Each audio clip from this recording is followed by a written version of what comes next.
प्रत्येक पालकांनी आपल्या मुलीचं आपल्या मुलाचं लग्न जुळल्यानंतर किंवा जुळवायच्या आधी एकदा तरी न्यूमरोलॉजिकल कन्सल्टन्सी घ्यावी. कुणीतरी पामिस्ट आपला हात पाहायचा आणि तो सांगायचा की असं असं होईल. वेट फॉर इच अदर अशी ती कपल होते. रिलेशनसाठी न्यूमरोलॉजी हेल्प करते. आपण एखादा फ्लॅट खरेदी करतोय तर त्या फ्लॅटचा नंबर काय आहे हे पण पाहणं खूप गरजेचं आहे. अशी वास्तू जिथं थोडेसे निगेटिव्ह एनर्जीज वास करतायत. RCB आणि किंग्ज 11 पंजाब हे दोन संघ कदाचित आपल्याला फायनल किंवा टॉप फायनल लिस्ट मध्ये पाहायला मिळतील. आणि झालंय तसंच. RCB आणि पंजाब हे दोन संघ फायनल मध्ये आले. मग मी प्रेडिक्शन दिलं होतं की RCB विल विन आणि झालंय तसंच. Rest is the history.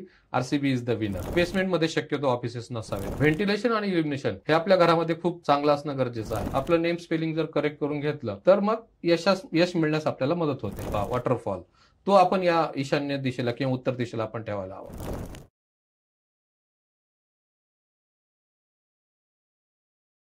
नमस्कार, MLA टॉक शो मध्ये तुमचं मनापासून स्वागत आहे. मी आहे तुमची होस्ट अभिलाषा. फेसबुकवर सर्च करा MLA महाराष्ट्रीयन लेडीज असोसिएशन आणि लगेच जॉईन करा. सो आजच्या आपल्यासोबत गेस्ट आहेत एक विशेष व्यक्तिमत्व ज्यांचं अंकशास्त्र, हस्तरेषा आणि वास्तुशास्त्राच्या ज्ञानाने अनेकांचं आयुष्य बदलले. सो आनंद राजगुरू सर गेले 5 वर्षापासून न्यूमरोलॉजिस्ट आहेत, पामिस्ट आहेत आणि वास्तुशास्त्राचा अभ्यास करतात. अनेक लोकांना तोडगे दिलेत आणि अनेकांच्या जीवनामध्ये बदल घडवलाय. सो मनापासून स्वागत आहे तुमचं या शो मध्ये. नमस्ते सर, कसं वाटतं तुम्हाला इथे येऊन? खूप छान मॅम. सर्वप्रथम मॅडम, मी तुमच्याबद्दल खूप ऐकलेलं आहे आणि तुम्ही स्वतःचं घर सांभाळून आणि स्वतःचा जॉब सांभाळून MLA आणि MLBNचं नेटवर्क जे तुम्ही समर्थपणे सांभाळताय, हे खरं तर खूप कौतुकास्पद आहे आणि त्या गोष्टीचा खरंच खूप अभिमान आहे. सर्वप्रथम तुमचं अभिनंदन. थँक्यू. सो होस्ट पण आपलं कौतुक करतात. खूप मजा येते सगळं बघायला. सो न्यूमरोलॉजिस्ट आता खूप जास्त त्याच्यावर फोकस केला जातोय. इव्हन मूवीचं नाव पासून प्रत्येकाचं नाव न्यूमरोलॉजीवर बदललं जातं. तर सर्वात प्रथम एक सोप्या शब्दामध्ये सांगा की न्यूमरोलॉजी नेमकं काय? मॅडम, न्यूमरोलॉजी ही एक भाषा आहे. It's a language. Language of numbers, म्हणजे अंकांची भाषा.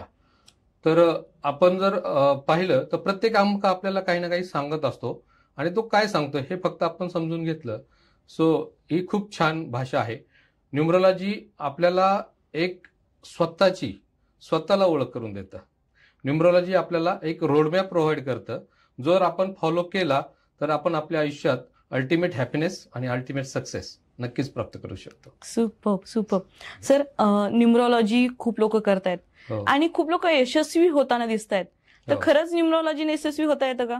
हो, न्यूमरोलॉजीच्या मदतीनं यशस्वी होता येतं. मी म्हणेल की तुम्ही न्यूमरोलॉजीच्या मदतीनं 3 गोष्टी जर फॉलो केल्या आणि त्याचा अवलंब केला तर तुम्ही नक्कीच आयुष्यात यशस्वी होऊ शकतो. तर पहिली गोष्ट काय? Choice of right profession. प्रत्येक बर्थ चार्टमध्ये काही वाव फॅक्टर्स असतात, काही स्ट्रेंथ पॉईंट असतात, तर काही विकनेसेस असतात.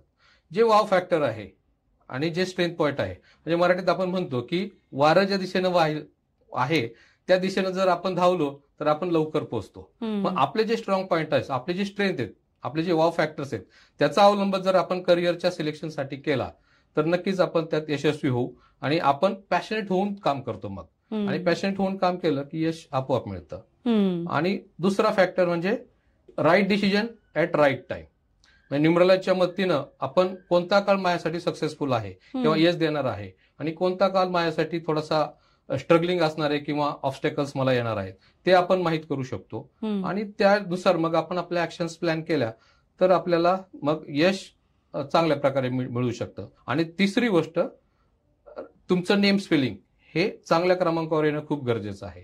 ते जर आलं, आपण त्यानुसार आपलं नेम स्पेलिंग जर करेक्ट करून घेतलं तर मग यश मिळण्यास आपल्याला मदत होते. सो 3 फॅक्टर, एक तर तुमचं right profession, choice of right profession, दुसरं right decision at right time आणि तिसरं तुमचं नेम स्पेलिंग. ह्या 3 गोष्टींचा अवलंब जर केलाच तर नक्कीच आपण आयुष्यात यशस्वी होऊ शकतो. सुपर. सो रिलेशनशिप कम्पॅटिबिलिटी मध्ये जर वेगवेगळे नंबर्स आले असतील तर मग त्या कंडिशन मध्ये आपण काय करू शकतो? होय, रिलेशनसाठी न्यूमरोलॉजी हेल्प करते. I give you few examples. काही उदाहरणं सांगतो. राजेश खन्ना आणि डिंपल कापडिया. तो न्यूमरोलॉजी मध्ये बेसिकली ड्रायव्हर नंबर आणि कंडक्टर नंबर, मराठीत त्याला मुलांक आणि भाग्यांक ह्याचं कॅल्क्युलेशन केलं जातं. आणि ते म्हणजे तुमचा चेहरा असतो. सो त्यावरून तुमचं बऱ्यापैकी तुमचं पर्सनॅलिटी कॅरेक्टरिस्टिक तुमचं पर्सनॅलिटी ट्रेंड कसा आहे ते आपल्याला कळतं. तर राजेश खन्ना यांचा ड्रायव्हर नंबर 2 आहे आणि डिंपल कापडिया यांचा ड्रायव्हर नंबर 8 आहे. 2 आणि 8. 2 म्हणजे चंद्र म्हणजे पाणी आणि 8 नंबर म्हणजे धातू. धातूवर जर पाणी पडलं तर काय होतं, धातू गंजतो. सो सेम केस त्यांच्या रिलेशन. जेव्हा हे 2 नंबर्स टेम्पररी स्वरूपासाठी एकमेकांच्या सानिध्यात असतात त्यावेळी ते चांगलं काम करतात, पण जेव्हा ते परमनंट रिलेशन मध्ये येतात त्यावेळी नक्की मग ते थोडंसं टू अँड फ्रो असं व्हायला चालू होतं. आणि डिंपल कापडिया, राजेश खन्ना यांच्या बाबतीत तेच झालं. जेव्हा ते परमनंट रिलेशन मध्ये आले आणि मग रेस्ट इज द हिस्ट्री आपण पाहतोय, they got divorce. Same thing. अजून एक उदाहरण मी तुम्हाला सांगेल. ऋतिक रोशन आणि त्याची एक्स वाईफ सुझेन खान. ऋतिक रोशनचा ड्रायव्हर नंबर 1 आहे आणि सुझेन खानचा ड्रायव्हर नंबर 8 आहे. 1 आणि 8 हे एकमेकांचे अँटी आहेत. आणि जेव्हा ते दे वेर चाइल्डहुड फ्रेंड्स, जे लहानपणापासूनचे मित्र होते, त्यामुळे त्या दोघांनी त्या मैत्रीचं रूपांतर प्रेमात झालं आणि प्रेमाचं लग्नात झालं. जेव्हा ते टेम्पररी स्वरूपासाठी एकमेकांच्या सानिध्यात होते त्यावेळी ते खूप क्लोज फ्रेंड होते, पण जेव्हा ते परमनंट रिलेशनसाठी एकमेकांच्या सानिध्यात आले, व्हेन दे गेट मॅरिड, त्यावेळी मात्र मग क्लॅशेस होणं चालू झालं आणि मग दे गॉट डायव्हर्स. सो अशा प्रकारे नंबर्स आपल्याला अफेक्ट करत असतात. किंवा on the other hand number support पण करतात. एखाद्या व्यक्तीचा ड्रायव्हर नंबर 4 आहे आणि एखाद्या व्यक्तीचा ड्रायव्हर नंबर 7 आहे आणि इफ दे गॉट मॅरिड तर ते एकमेकांना मेड फॉर इच अदर अशी ती कपल होते.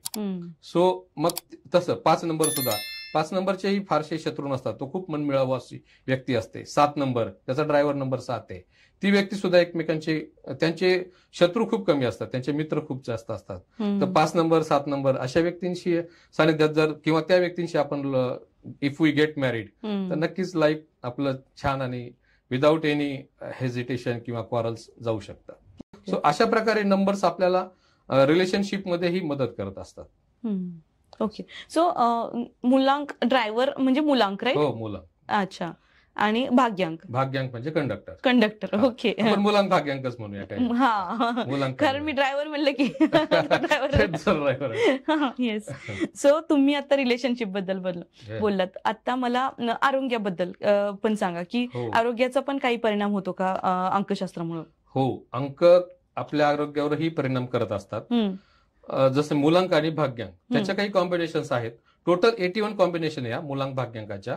त्यापैकी जर तुमच्या मुलांक भाग्यांकाची कॉम्बिनेशन समजा 1-8 असेल, 2-8 असेल किंवा 6-3 असेल, 3-6 असेल, 4-9 असेल किंवा 7-7 असेल, 6-3 असेल किंवा 8-2 असेल, 9-4 असेल, ह्या कॉम्बिनेशन जरी आल्या तर त्याचा आपल्या आरोग्यावर किंवा ओव्हरऑल परफॉर्मन्सवर परिणाम होऊ शकतो. तुमच्या बर्थ चार्टमध्ये 7-7 असेल किंवा मल्टिपल 7 जर असतील तर त्याचाही आपल्या आरोग्यावर परिणाम होऊ शकतो. सो अशा प्रकारे. आणि तिसरी गोष्ट नेम स्पेलिंग. तुमचं नेम स्पेलिंग जर चुकीच्या क्रमांकावर येत आहे, फॉर एक्झाम्पल 48 किंवा 84, तर हे सुद्धा ट्रबलिंग होऊ शकतं. 77 वर आहे. 77 it's to some extent it can चालू शकतं, पण 84, 48 अशा नंबर्सवर जर आपलं नेम स्पेलिंग येत असेल तर त्याचाही नक्कीच आपल्या आरोग्यावर परिणाम होतो. म्हणून नेम स्पेलिंग करेक्ट करून घेणं खूप गरजेचं आहे. ओके.